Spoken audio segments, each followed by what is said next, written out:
I'm Travis Wilson, or Trav Wilson. I'm the pastor here at Madison Methodist. I want to introduce Jean McDaniel. She's our Director of Children's Ministry. She's in the back, but she's got a cold, so don't touch her. Okay? And then we've got Kat Harbor, who's right here. Kat, could you raise your hand? She's our Director of our preschool. And everybody else, I think I bring you greetings from our Director of Youth Ministry, Jason Nolan, but he is with the youth down at Big Stuff in Panama City Beach. We are here because one of our youth ended her life. She had a lot of physical problems going on. She had a profound struggle with depression, and her struggles outweighed her will to live, and she ended her life at the beginning of June. And we are, because of the bravery of her parents, who unfortunately could not be here today. Her mom has decided it's time to go back to work, and her dad is helping their oldest daughter move back home from Pittsburgh right now. Pray for them too. They're somewhere on the road between here and Pittsburgh. Because of their bravery, we are speaking out about this and are turning to this and turning to the Lord to see how we can be in ministry to people who are struggling with suicide or those who are grieving over suicide. The person that came to mind was John Hill, Reverend John Hill. Are you a doctor? No. Okay, thank God. Just go and thank God every day you're not. John he's a good guy, very good guy. I've known him for a long time. Every time I've ever had a question about ministry or needed some advice, and I've asked him, he has made himself available to me. He is the pastor of Flint Hill United Methodist Church in Alexander. I always get Sylacauga and Alexander City confused, and that's horrible. I could never put a boy. Sorry. Alexander City, Alabama. So would y'all please welcome Reverend John Hill.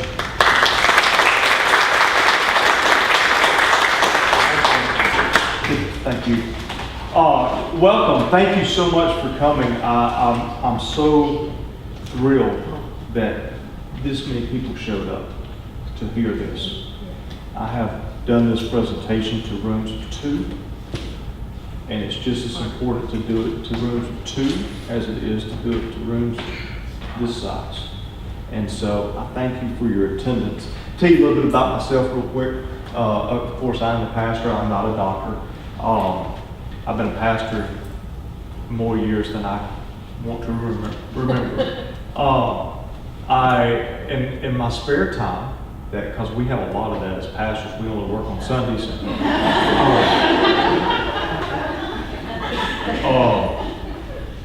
We do a lot of praying in between. What we do is in my spare time, I am also a law enforcement chaplain.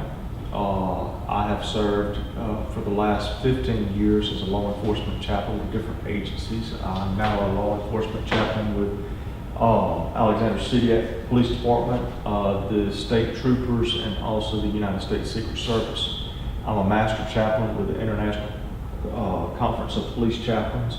I'm also trained in stress management, and I work with a lot of law enforcement agencies with stress management. I have a team called Alabama CISM, which is Alabama Critical Incident Stress Management, and we go and we help law enforcement, we help first responders deal with the abnormals of their job. Now, when you get to an abnormal of law enforcement, you've really gone over the edge. But law enforcement are men and women also, and in a lot of ways they're not different than us. They become overwhelmed. A lot of things that we're seeing with law enforcement is an officer goes 20, 25 years, and they take all this stuff that they're dealing with, all these things that they see year after year after year, day after day after day, and they bottle it up. Law enforcement, by their nature, are not very talkative, and so they bottle it up. And the lucky ones, the blessed ones, if you will, are the ones who have buddies that go out to restaurants after a horrific scene of some sort, and they talk to each other. The ones who are not so blessed bottle up inside. What we see is over time that it's like my grandmother's pressure cooker. Y'all remember pressure cookers? You may still have one. It used to scare me to death because you put a weight on it and it'd go beep, beep, beep, and it'd whistle. And that weight what would happen if that weight didn't, it would explode, right?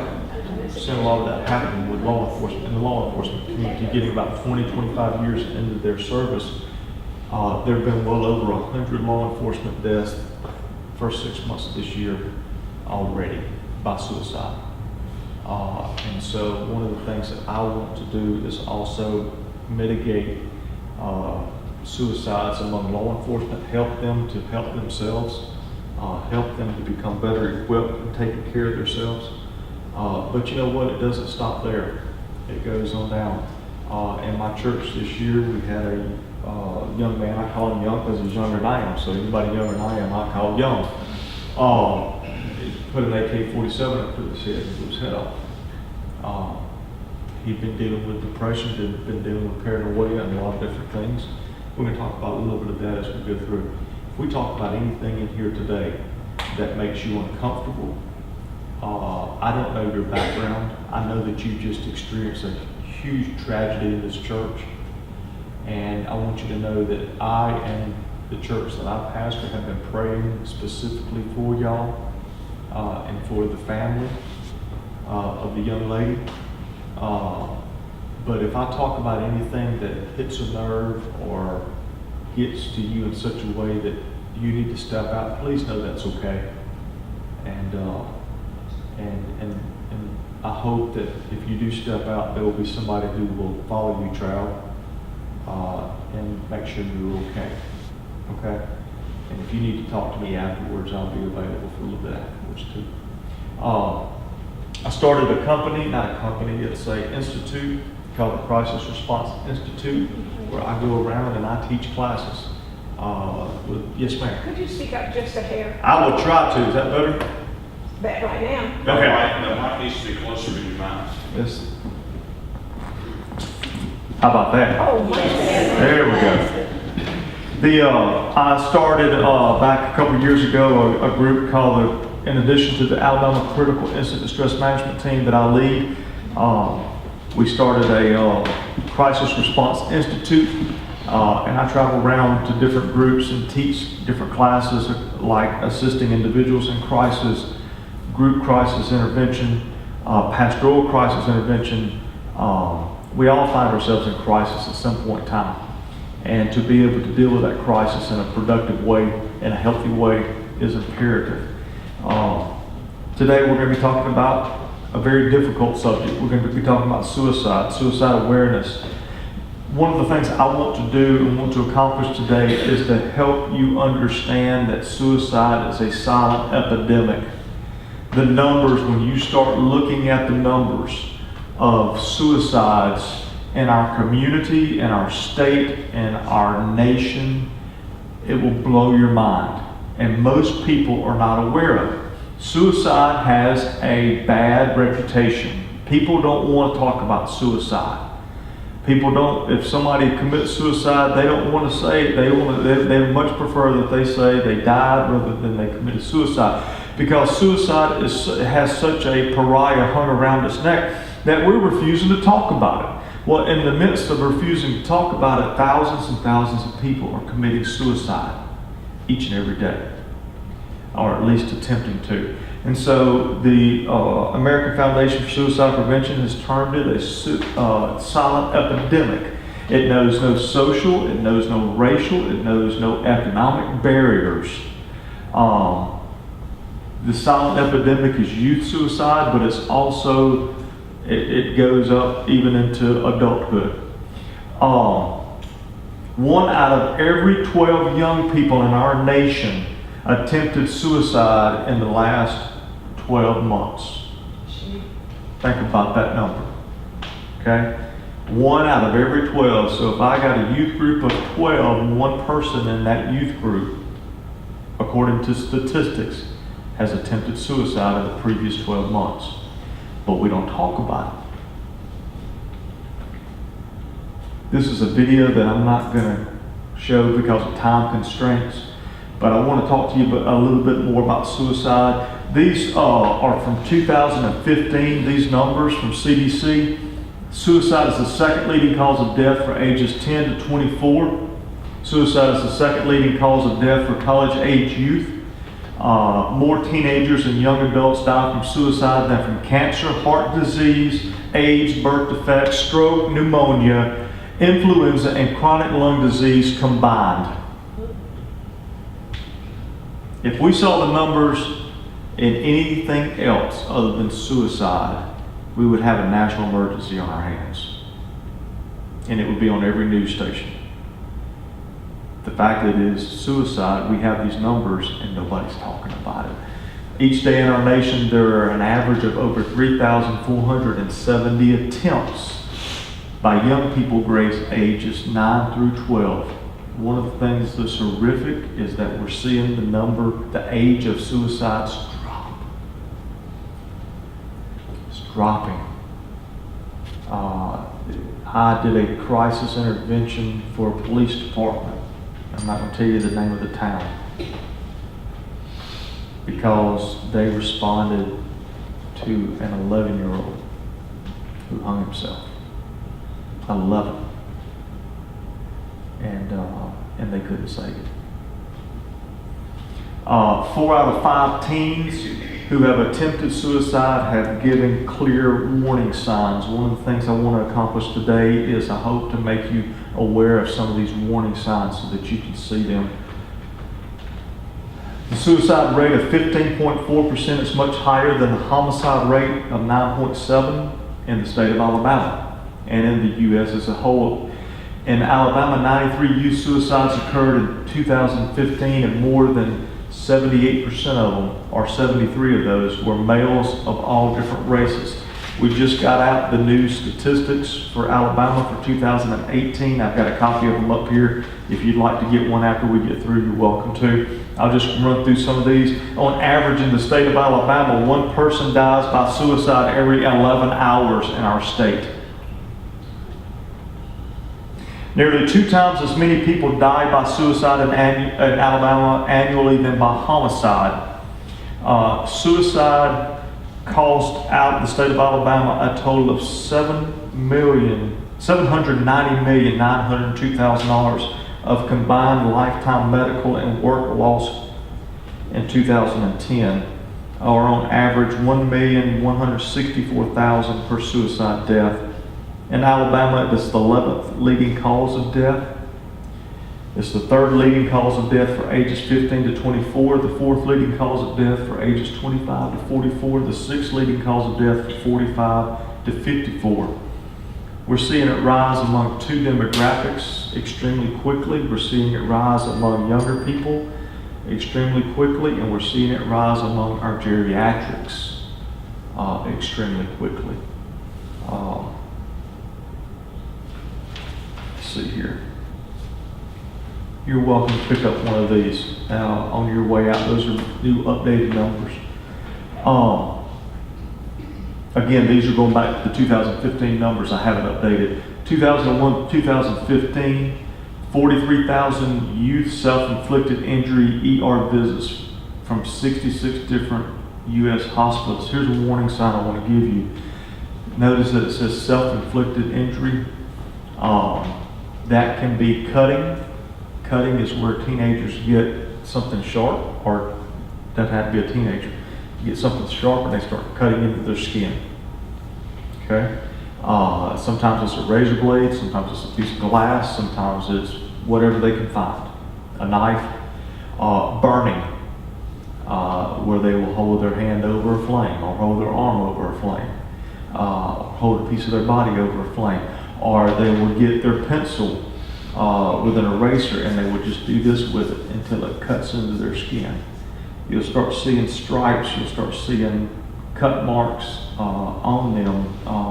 Usually at first they will try to hide it, and then they will begin to show, and you'll begin to see. So if you have a grandchild or a child or a member of the children's department, unfortunately, and you start seeing things like that, that is a clear warning sign that these children, these people, these adults are beginning the process of self-mutilation, and it quickly leads to suicide.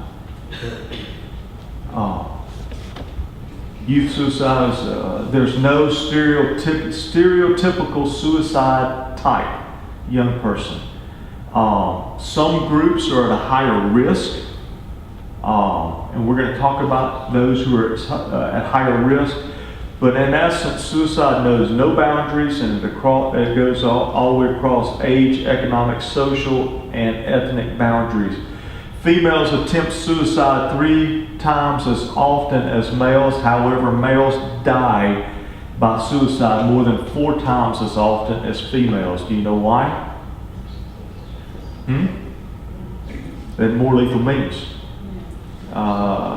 Male is more likely to use a handgun or a gun of some sort.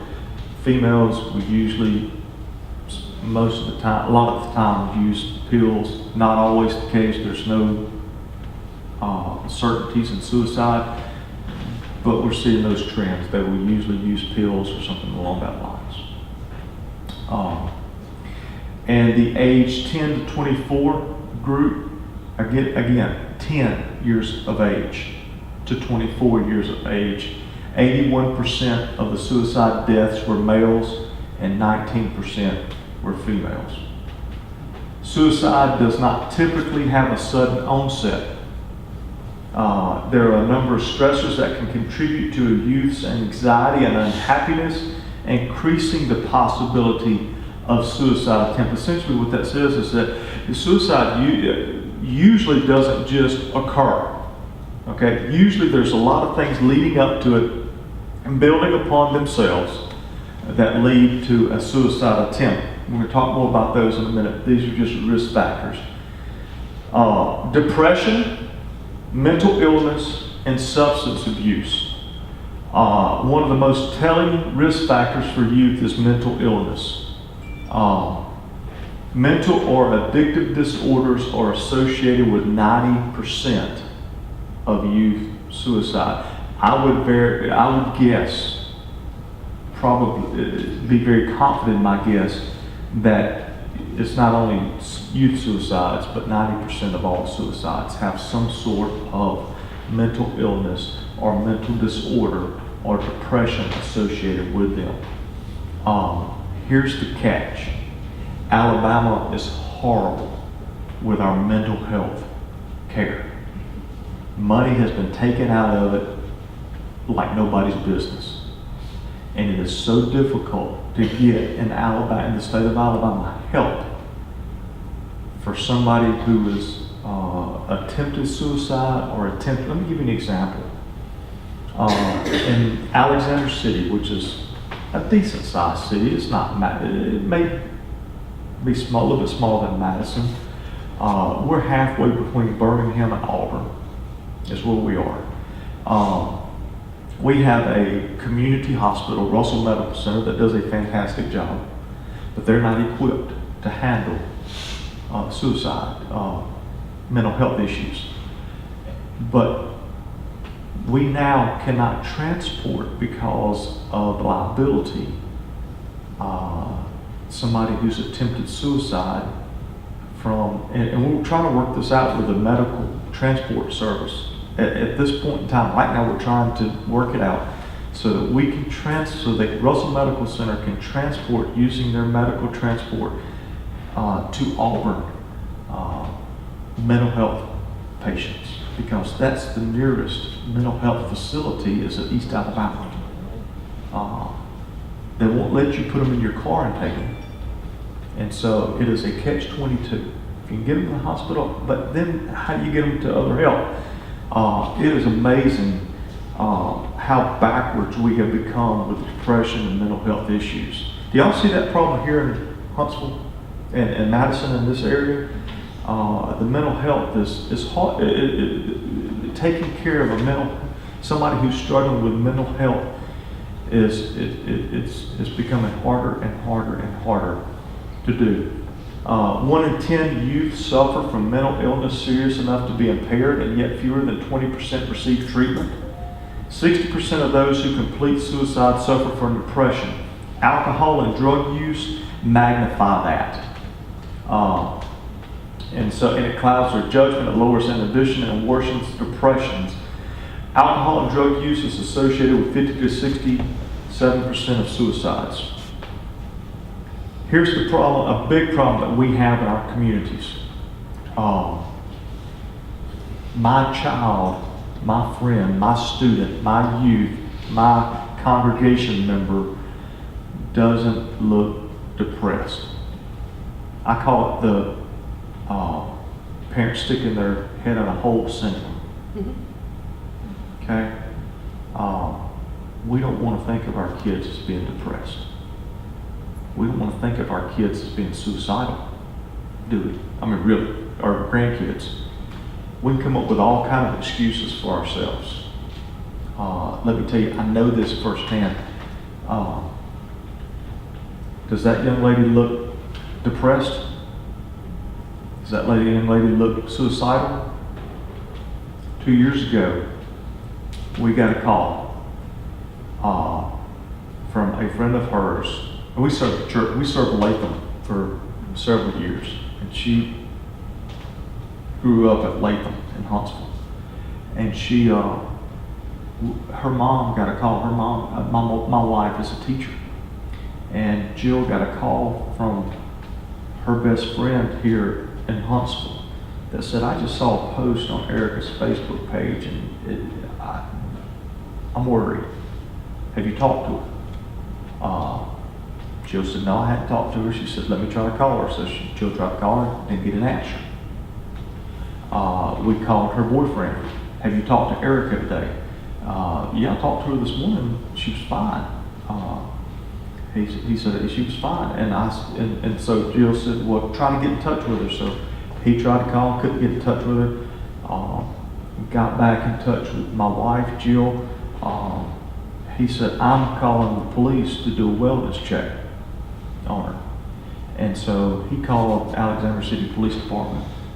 They sent an officer over to the apartment, met up with the apartment manager who was just walking the grounds, went knocking on the door, no answer. The apartment manager said, "Well, I got the key here, let me just open up the door." And the police officer found her. She was breathing 6 breaths per minute when they found her. She had ingested a whole bunch of medication, and they rushed her to Russell Medical Center. When I got there, they had her on respirator. Actually, they didn't have her on respirator when I got there. There was a lady who had a bag with a tube stuck down my daughter's throat. She was pushing the bag because she was breathing for my daughter. They airlifted her to Montgomery. When the pilot got there, the first thing he did was he took his pen, and her hands were like this. And he took his pen and he tried to wedge his pen into her fist. She had started to posture, which is a sign of brain damage. And it was so tight he couldn't get his pen wedged in. And they immediately, literally ran her out, loaded her on the helicopter as we sit there and watch her go by, and took her to Montgomery. My in-laws live in Wetumpka. They got to Montgomery before we did. And the doctor who met my father-in-law, who's also a pastor, Tim Barnes, the neurosurgeon said, "I do not hold out much hope that she's going to make it." It was just that blunt with it. And so she was in a coma for 5 days. We were anticipating the worst. And then in the 5th day, she woke up and asked for a hamburger, which we knew she was going to be okay. She suffers from depression. She's been diagnosed as borderline personality disorder. Here's the deal. My daughter has an illness. She has a sickness, and it is no different than her being diabetic.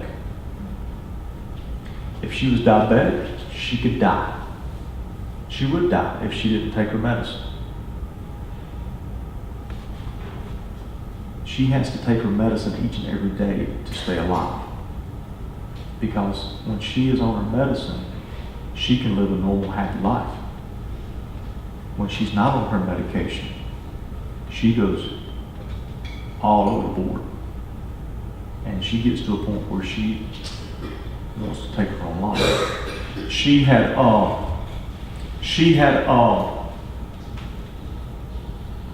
got to feeling better with her medicine, and she quit taking it. And the funny thing about these medicines is it takes about 2 weeks for it to get into your system and really begin to start working. It takes about 2 to 3 weeks for it to start to get out of your system after you have stopped taking it. So she got to feeling better.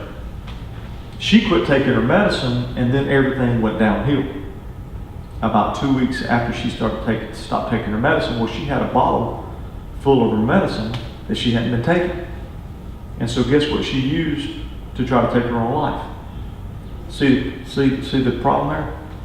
Anyway, she's doing much better now. She just got married a couple weeks ago to the young man. I didn't like him up until he saved her life, and now I have to like him. But he, that was 2.5 years ago, and so they just got married a couple weeks ago. They live in Huntsville, and she's doing very, very well. She has to take her medicine every day. One of his jobs as her husband is to say, sweetheart, you take your medicine today. Hold her accountable. Anyway, depression, mental illness, substance abuse, in a 5-year period, rates of severe youth depression increased 5.9%. Over 1.7 million youth with major depressive episodes did not receive treatment. That is enough to fill every Major League Baseball stadium on the East Coast twice. Now, to give you some perspective,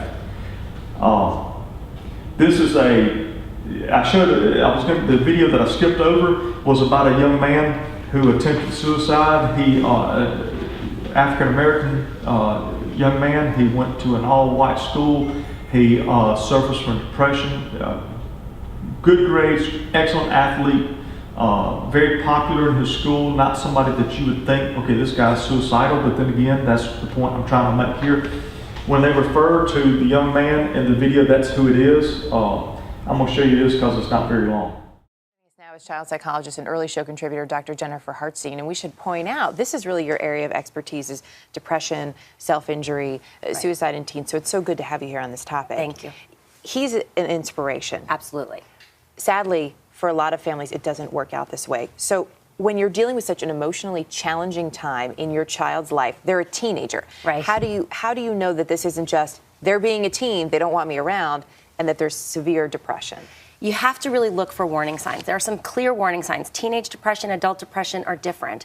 So the teen depression, is more irritability. It's not having interest in things that they used to have interest in before. It's really a shift in the person that you knew more so. So it's to the nth degree. It's not just that typical irritability in teenagers. So you really want to tap in. And if your gut is saying, I'm worried about my kid, ask the question. Go with your gut. Ask the question. What is the question? Are you depressed? Hey, I'm worried about you. I'm noticing that you're not hanging out with your friends or you're in your room a lot. What's going on? Suicide is it the third leading cause of death amongst 15 to 24-year-olds. Preteens and young adults. Mm-hmm. Signs, red flag signs here that suicide could be something that's going through their mind. Right. There are many, but let's highlight 3 that really might happen. So one thing you want to be aware of is if they're making statements about not being around anymore. Are they making statements like, well, when I'm not here, you'll miss me when I'm gone? That's something, it's something you want to... I know you say that, and I can't even imagine hearing that. It takes your breath away, so you want to think about that. The other thing, they may start saying goodbye and giving away their prized possessions, giving their mitt to their little brother, saying goodbye to you, saying goodbye to friends. And lastly, any really acute behavior change. So if there's been this low-level depression and irritability, then all of a sudden they're excited and happy. What's going on? Have they made the decision? A lot of suicides in teenagers, though, are impulsive, so we want to be aware. That's certainly what Jordan said. And are there different things that you need to look for if you have a daughter or a son? Girls attempt suicide up to 3 times more than boys. Boys complete suicide up to 3 times more than girls. So the fact is, method is really the key thing. So if you notice that there's depression, you want to be aware of that. Boys choose more violent means. So we have to be careful of what they have access to. And how you approach it. You mentioned that teen depression and adult depression are 2 very different things. So do you grow out of teen depression? Most episodes of depression in teenagers last 6 to 9 months, but some definitely last longer. As Jordan highlighted, he's still dealing with it. So it's not something you grow out of, but you do want to learn how to deal with it more effectively. So you do make better choices. You do learn the coping skills that you need to survive. And how important is it for someone like Jordan, who is sharing right now, going through this healing process, for him to do that? It's so important for him to stay in touch with himself, what he needs, a therapist that can help him when he's really struggling, and work on all those coping skill problems. Just it reinforces the point of how important communication is with your child, no matter how difficult it may be. Absolutely, and how scary it might be. Yeah. Dr. Jennifer Hartstein, always good to have you with us. Thanks so much.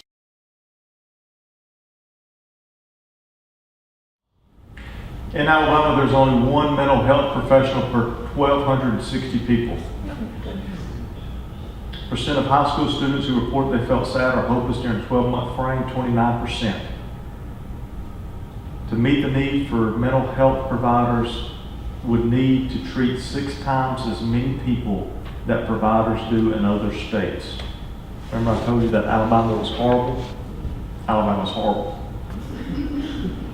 with mental health. Depression is more than sadness. It's feeling more irritable or angry than usual.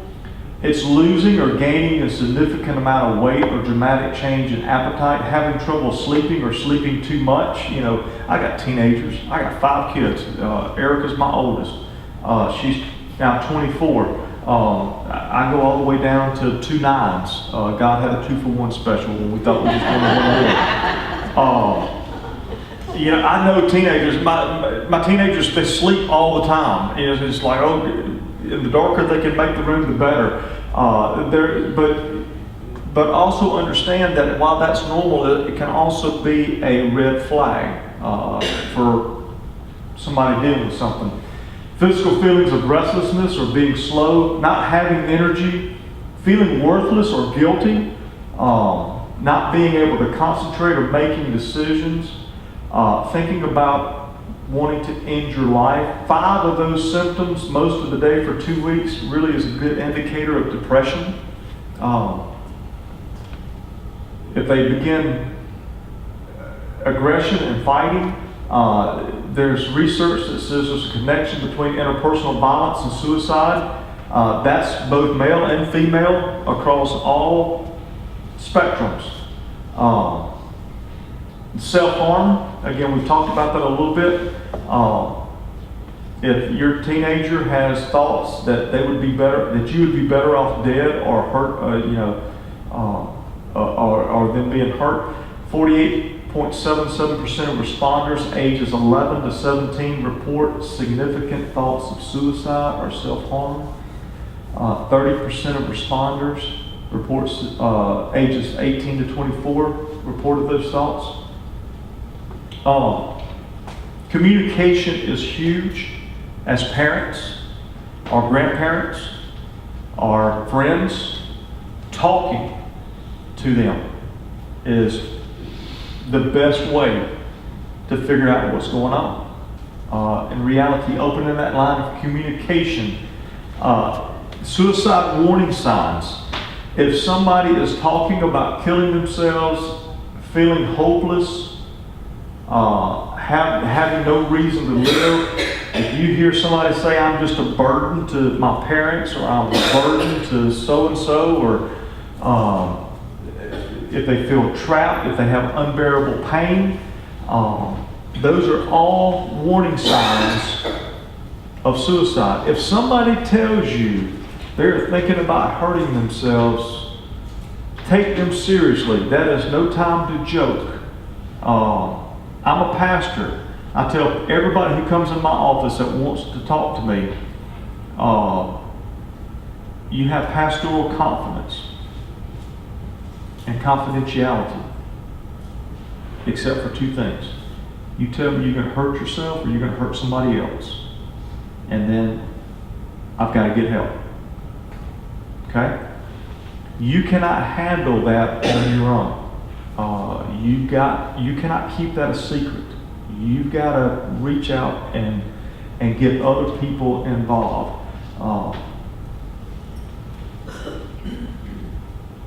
Behavior.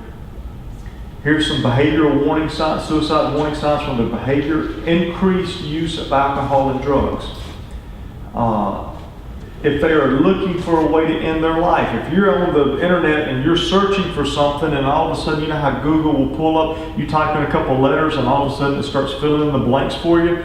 Well, you start typing in something and you see that somebody's been on there searching for ways to kill themselves. Hey, that's a warning sign, okay?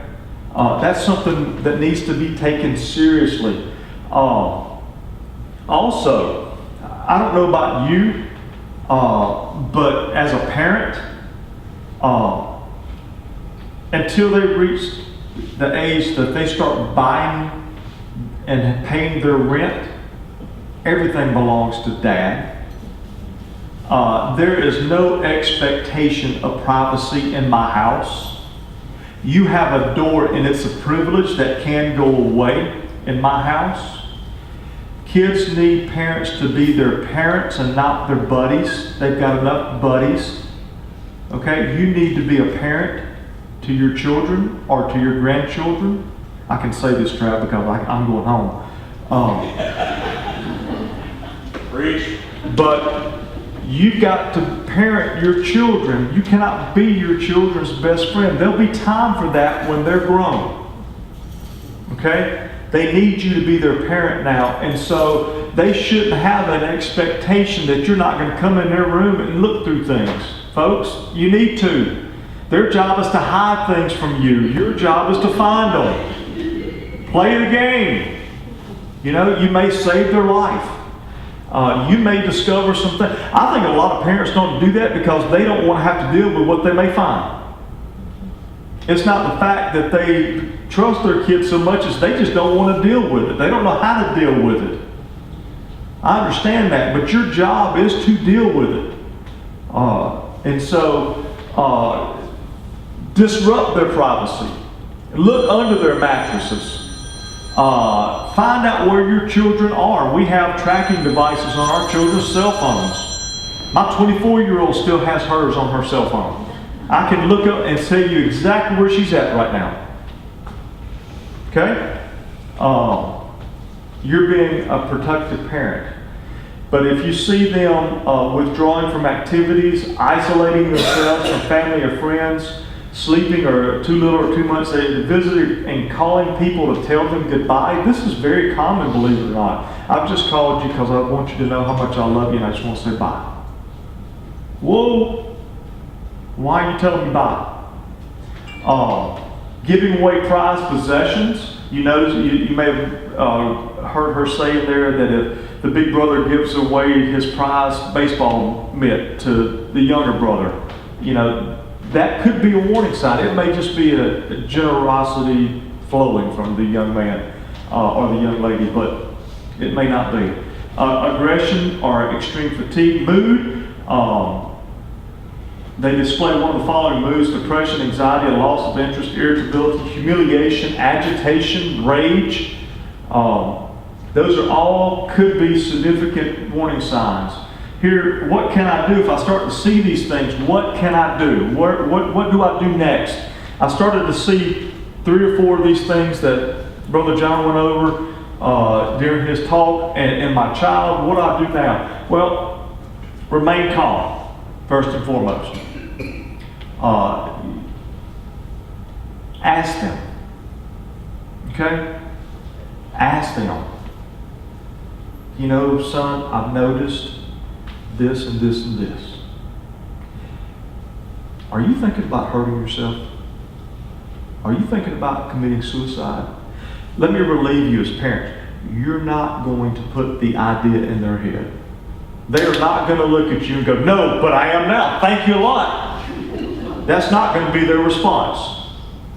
If they are thinking about it, they're probably going to tell you yes. If they're not thinking about it, they're going to go, have you lost your mind?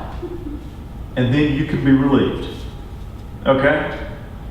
But if they are thinking about it, and they do tell you, the first thing they need you to do is to stay calm. They do not need you freaking out. They're freaking out enough on their own. They need you to be that calm, cool, collected, stable, foundation in their life.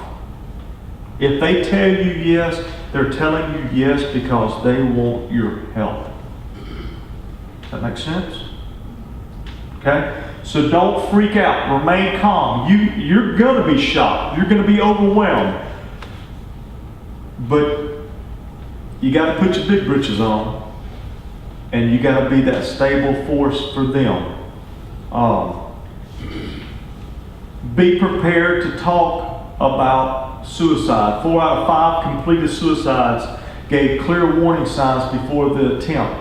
There should be no fear in talking to young people about suicide. Again, you're not going to put that idea in their head. Okay? You need to have a general understanding about suicide and what kind of leads up to it. You need to have an understanding that 90% of people who are thinking about committing suicide or who have committed suicide are dealing with some sort of depression or mental illness. Okay? I don't want to think of my daughter as having a mental illness, but my daughter does.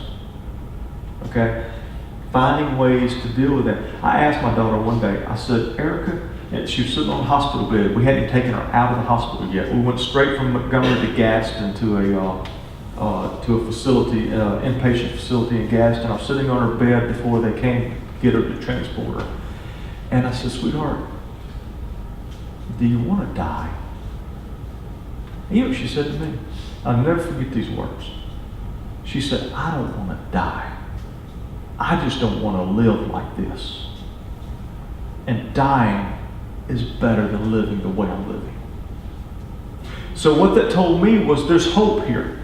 Okay, she don't want to die. Death is not her goal.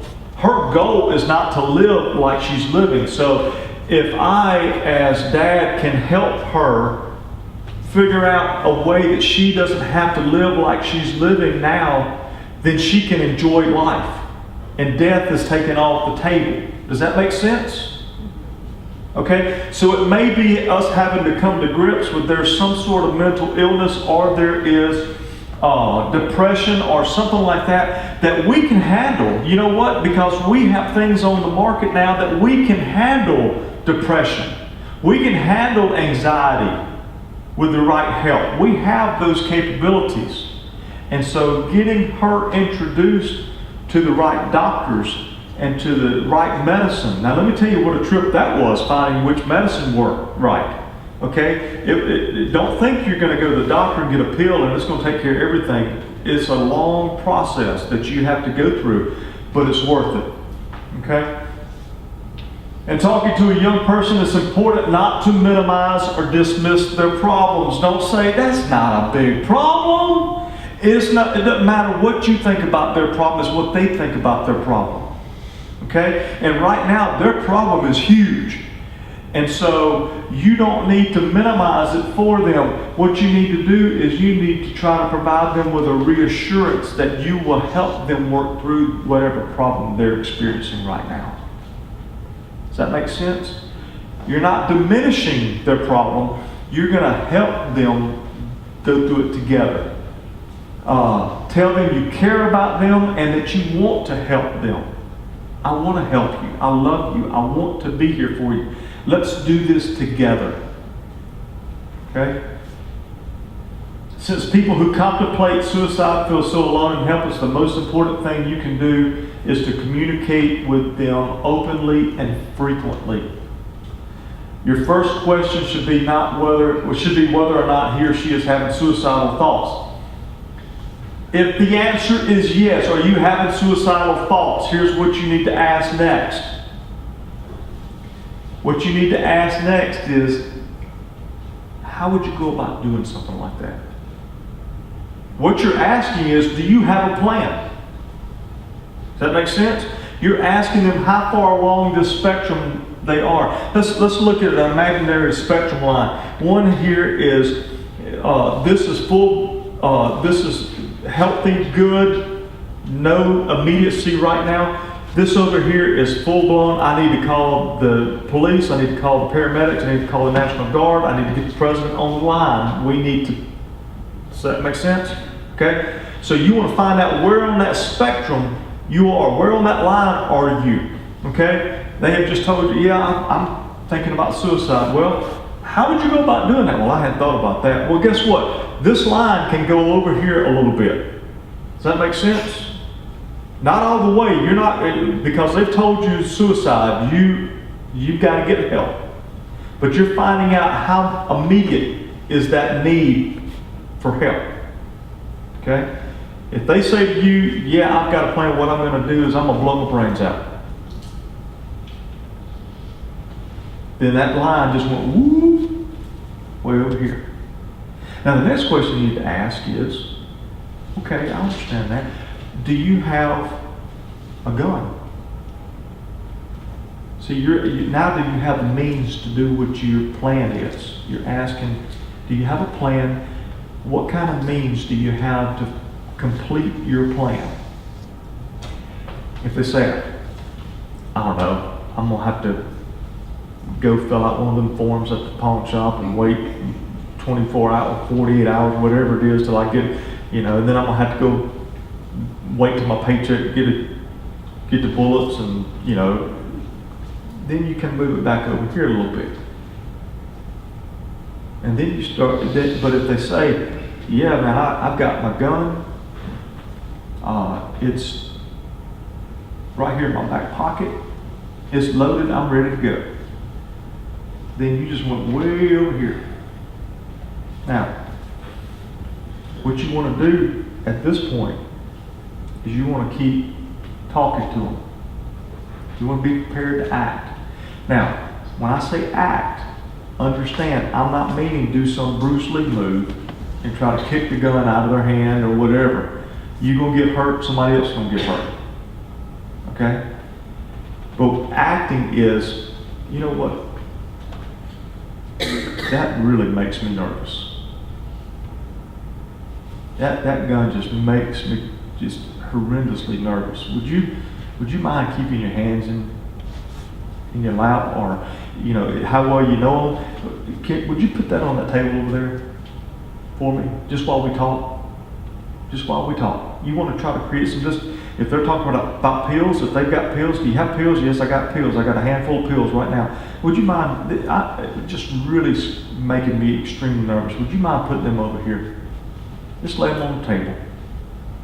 You want to try to create a little bit of distance between them and their means. Does that make sense? The other thing that you want to do at this point in time, this is imperative. You're not equipped to handle this by yourself. You got to get help. Some way, shape, form, or fashion, you've got to get help in there. If it means dialing 911 without them seeing you pick up the phone. 911 can trace your call and will send somebody to your house. Am I right? And they will send somebody to your house. Let me tell you a story I got permission to tell. Randy Anderson owns Radley Funeral Home in Alexander City. And he and I were working together on a funeral. I was leading the funeral. He was he was the undertaker. And matter of fact, it was my church member who killed himself. And we were talking. He said, let me tell you this story. One day I got a call in the office. And it was a lady, and she was asking me about cremations and how much cremation cost. And he said, I just got a funny feeling about this as the lady's talking. And he said, I asked her, I said, ma'am, hey, let me tell you this part of the story. He got to the point where he told her, when you die, somebody will need to sign the form to have the cremation done. And she said, can I do that ahead of time? And he was like, no ma'am, it has to be done after death, by next of kin. And she said, well, I don't want my husband having to sign that. And he said, ma'am, I may be way off base. And if I am, I apologize. But are you thinking about hurting yourself? And that lady just right out told him, said, yeah, my husband's gone to the store and I'm going to kill myself. I wanted to set this up so he wouldn't have to deal with it. And so he was talking to her on the phone. It was back in the time when the phones were still connected. And he couldn't leave his office. And so he was trying to get somebody's attention. And he said, I started throwing my pencils out toward my secretary's office. And he said, then I ran out of pencils. And then I ran out of pens. And then I ran out of paper clips. And then he said, when I threw my stapler out to the lobby, my secretary comes in and looks at me and goes, what are you? He said, I'm on the phone, get the police, suicide. And the police traced the call, and he was still on the phone with the lady. And this went on and on and on. He continued to talk to her. And finally she said, sir, a sheriff's deputy just pulled up in my yard. Did you call them? And he said, ma'am, I didn't call anybody. I'm on the phone with you. He said, but I can guarantee you that they're to help. And would you go open the door and let them help you? And he said, not very long ago, the lady came back to thank him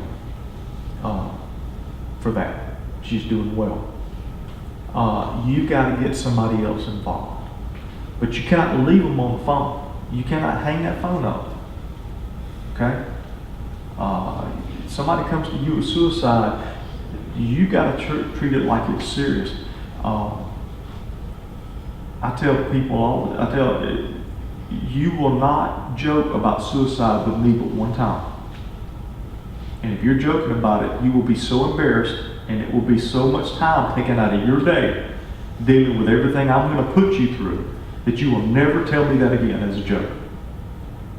Because it's that serious. You cannot assume somebody's joking. So be prepared to act. Be prepared.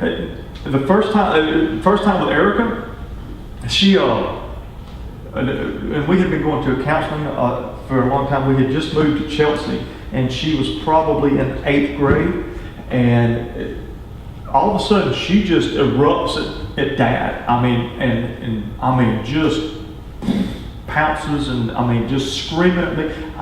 Really and truly, I hadn't done anything. If I usually take credit for it if I had, for her being so mad. But I hadn't done anything, and she just came at me. So we actually got her counselor on the phone, and we were trying to talk through this. And she was just screaming. She finally said, I'm going to go out. I'm just going to go kill myself. And her counselor told me on the phone, she said, you got to get to the hospital right now. Right now. And she went back and she closed her door and locked her door. And I ended up having to break the door to the parsonage. Imagine explaining that to trustees. I broke the door down, got her. She would not come because we were going to the emergency room at Children's in Birmingham. I literally had to pick her up over my shoulder and take her out to the car and sit on her while my wife drove us to Children's Hospital. She's in 8th grade. That's what we had to do at that point in time. So whatever you got to do, if it's called 911 to get police help, whatever you got to do, you've got to do that. And you've got to limit the person's access to firearms, medications, and other legal methods of suicide. Let me tell you another quick story too. I did this at my church.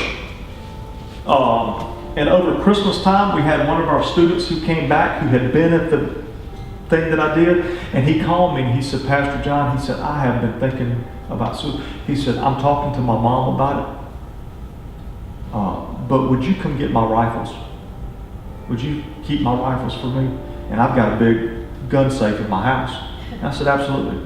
And so I went over and picked up all his hunting rifles and all of his ammunition and his knives and kept them in my safe at home. And I said, I'm not going to give these, understand, you give them to me. I'm not going to give them back to you until your mom tells me I can give them back to you.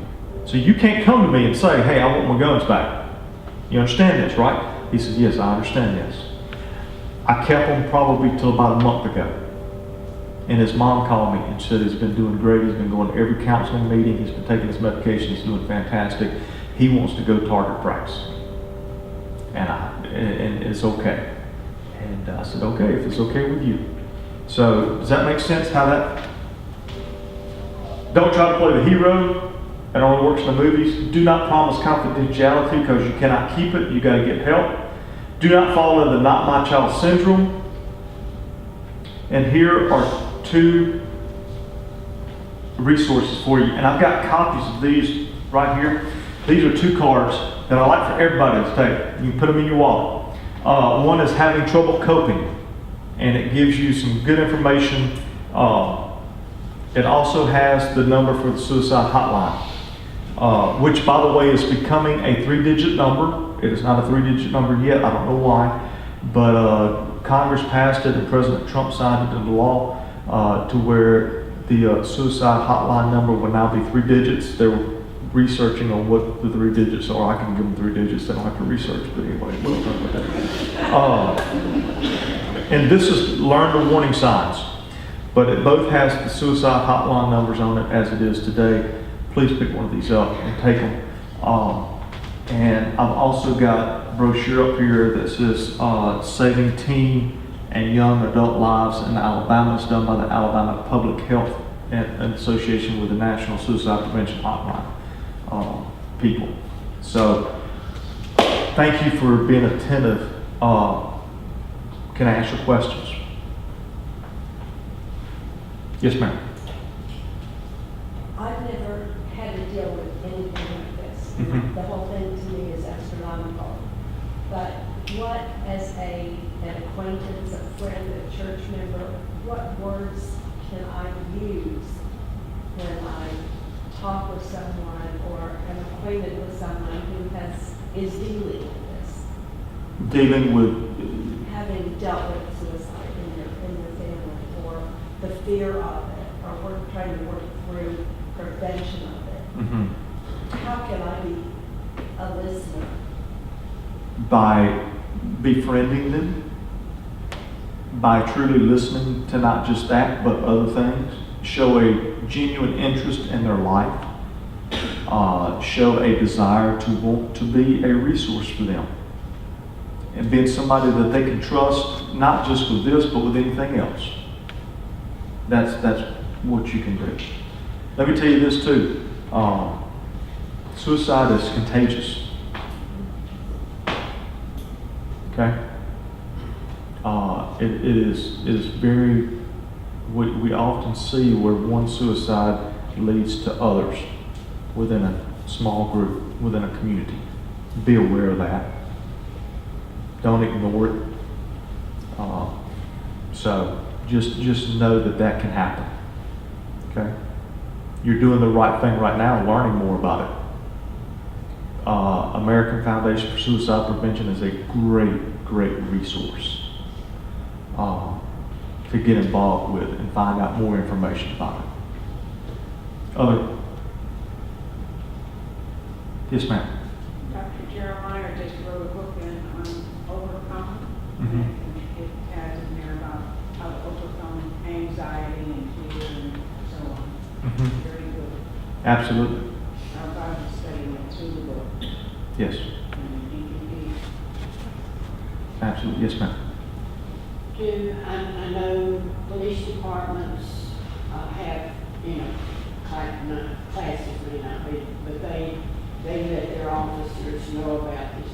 In the school system, where teachers see these teenagers or younger folks, is anything being done, or is there enough people who, like yourself, go out and talk to school teachers?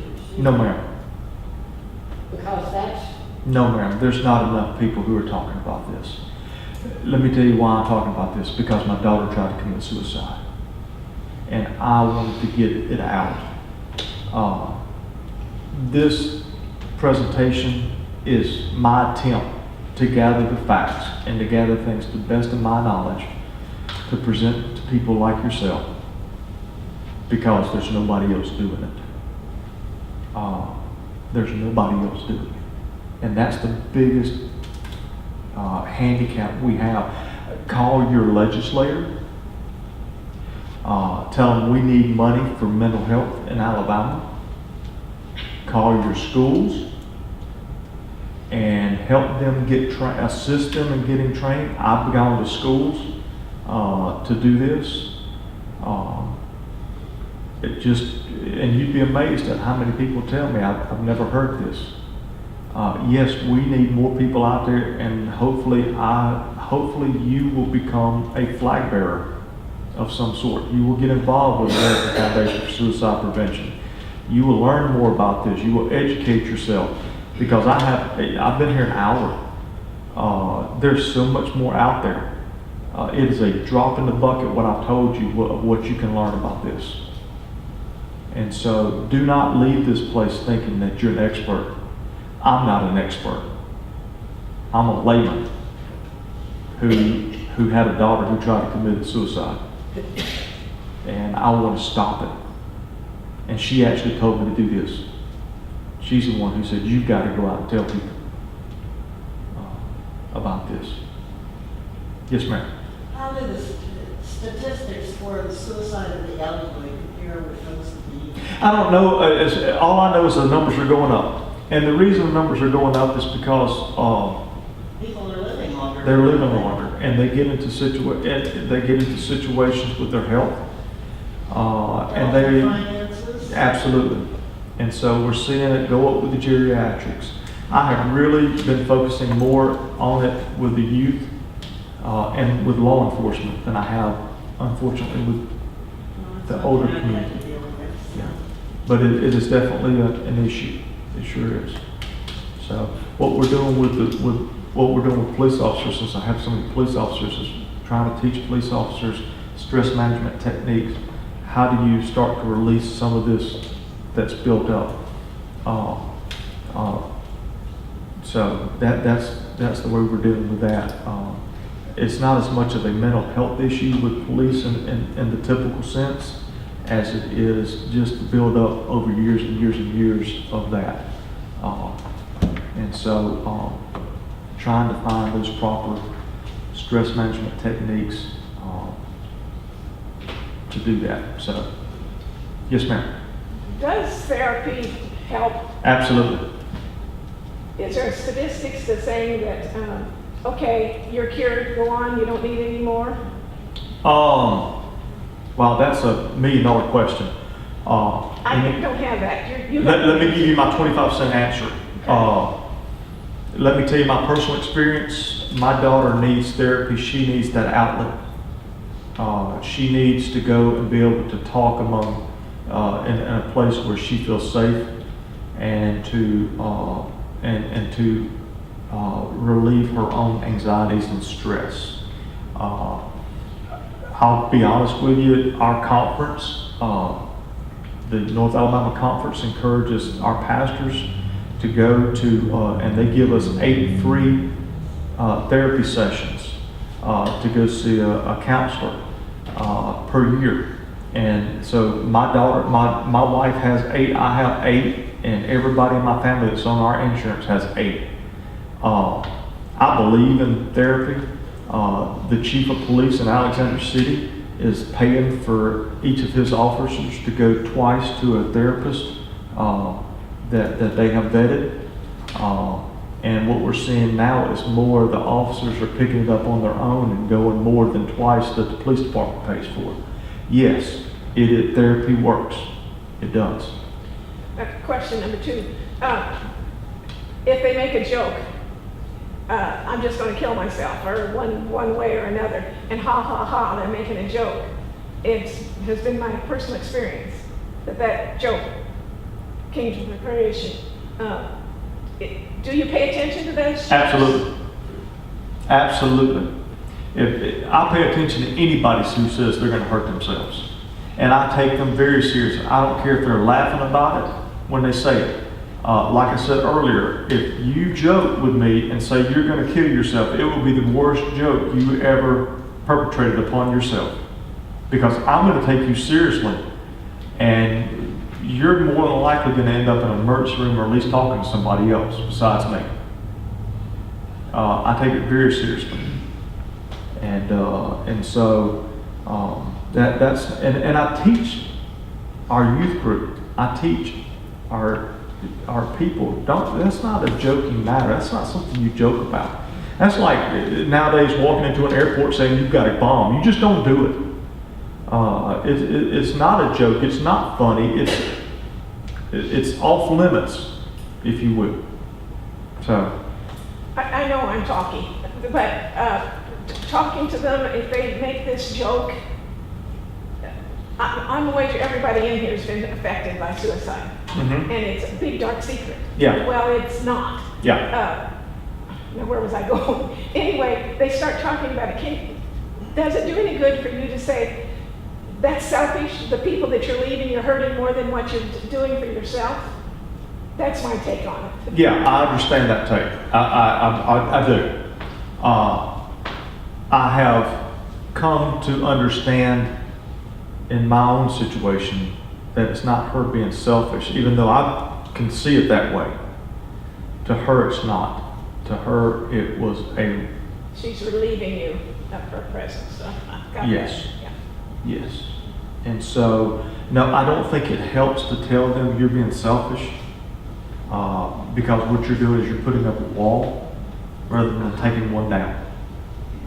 I knew I'd get something out of this. And being able to say something along the lines of, I understand you're hurting.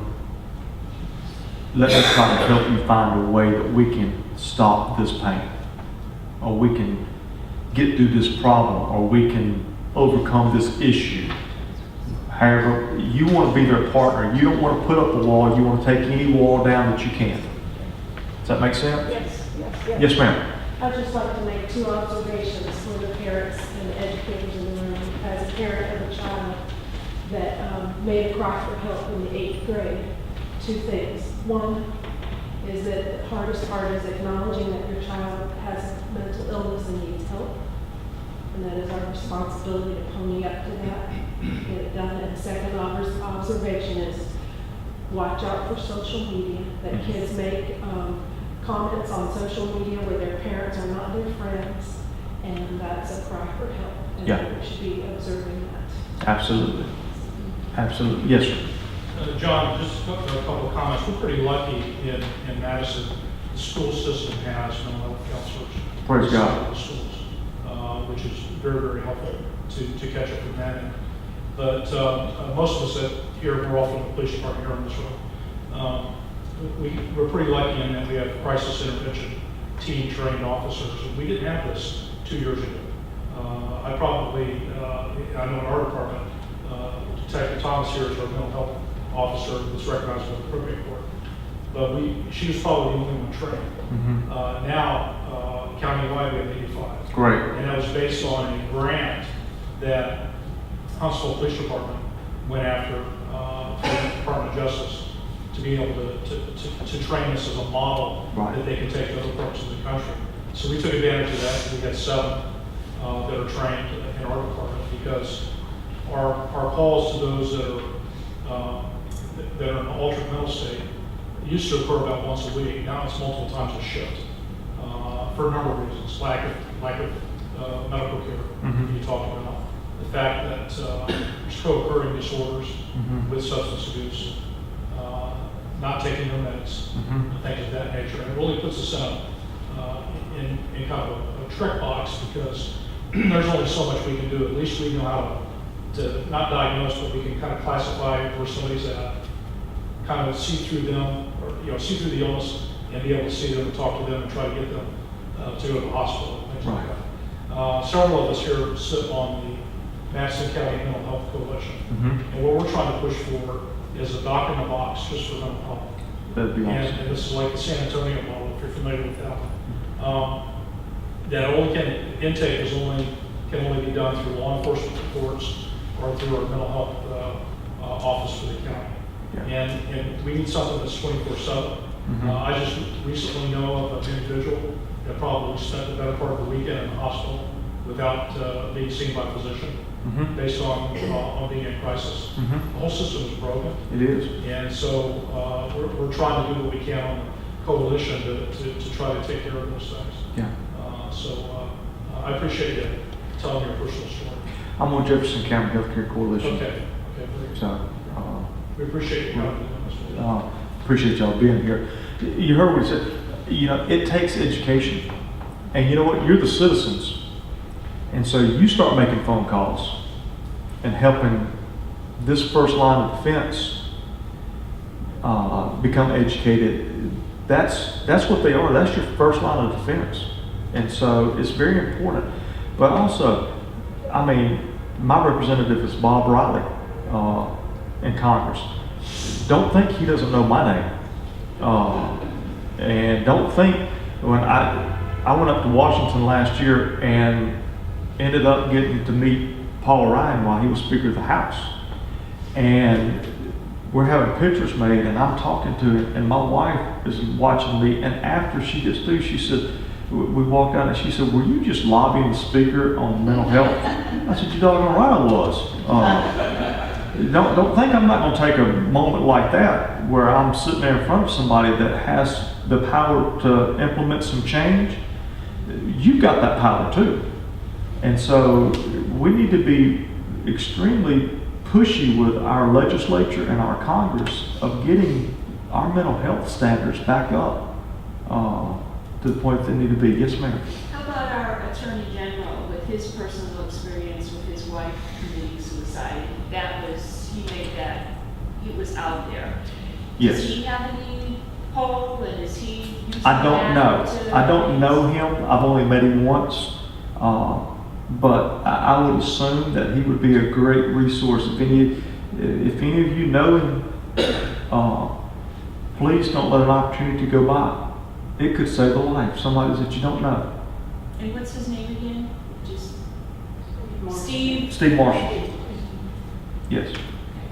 So, anyone else? Yes, sir. Personal experience. When you're talking to one, don't believe everything they tell you. They will lie to you, deceive you, tell you what you want to hear, and continue on with their thoughts. Because they did. And a lot of times if they know that you're going to try to get them the next level of help, they will tell you anything you want to hear to not to do that. Absolutely. You need to understand that when somebody tells you you're not a counselor, unless there's a counselor here, you're not a counselor, you're not a doctor, unless you're a doctor, but you don't have the ability, and you don't want that on your shoulders to make that judgment call. Put that on somebody who's more equipped than you are to make that judgment call. And it may be, if you're here with the church, it may be, the next step may be their parent. If you're a church member and it's a member of the youth that's come to talk to you, it may be the next step for you may be to give them to their parent and to let their parent know what they have told you. Their parents have a right to know. I would want to know. And so, but also not just to dump them on that parent, but to offer your help for that parent and to continue to be in communication with that parent. Anything else? Yes, ma'am. I have a question for our officers. if you don't Sure, mind. absolutely. At school, the children have to register if they have physical ailments like diabetes or asthma. If they're on medication for depression, are these children registered? Are the schools aware of them? Yes, to answer your question, yes. We may not be, because there are some privacy, medical privacy step up that will protect some of that. But certainly what we want to do is work through the mental health counselor assigned to the school to be able to let us know if there's any issues, things like that. Get parents involved. With the counselors though in the school, is there any way that they can connect through the staff, or does it have to come through the parent? I'm not too sure I'm not too sure how that works on the school side. But if they're taking medication, they have to go to the nurse's office to be able to take that. We may not know that. And it's usually in your younger grades, like your elementary school, that's usually not an issue. It's usually we get called in after there's been some kind of behavior issue, either at school or at home, is when usually law enforcement gets called. Yes, ma'am. As a parent that has just filled out all the forms for the kids, there's nothing on there that requires us to divulge if your child is on medication for mental illness. It's purely your choice if you want to let the school know?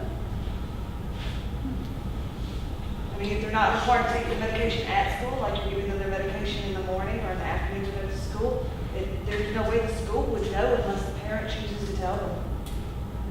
Is this something that needs to be worked on or addressed?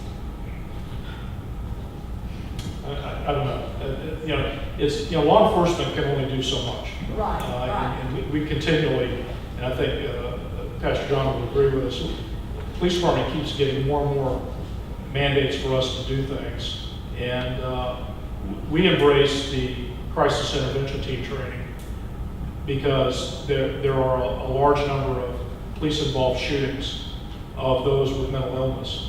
And what we want to be able to do is get some training, get some education, try to figure out how we can diffuse that. But not everything is going to fall on law enforcement. I think it's going to take the schools. Parents have to be parents, as Pastor John had mentioned, to make sure that they're being parents to the children and being able to recognize things and having education to understand when their kids are in crisis.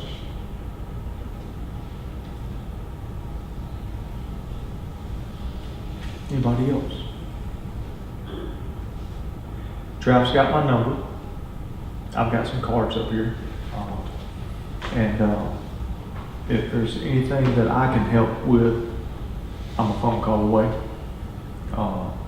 If you have a question that you want to send me by email, you can get with Trav and get my email, and I'll answer your question email, or you can call me. I don't have a problem. You have my phone number if you want it. But if there's anything I can do, and I just thank you for your time. I thank you for your willingness to be here. That's the biggest thing that we've got to overcome first, is the desire to ignore it. It's not a problem we can ignore anymore. We've got to bring our heads out of the sand. Talk about it. Talk about it? We got to talk about it. We got to talk about it. And we got to talk about it in a way that's not shaming. Yes. A way that's constructive and not destructive. So, thank you very much. Thank you.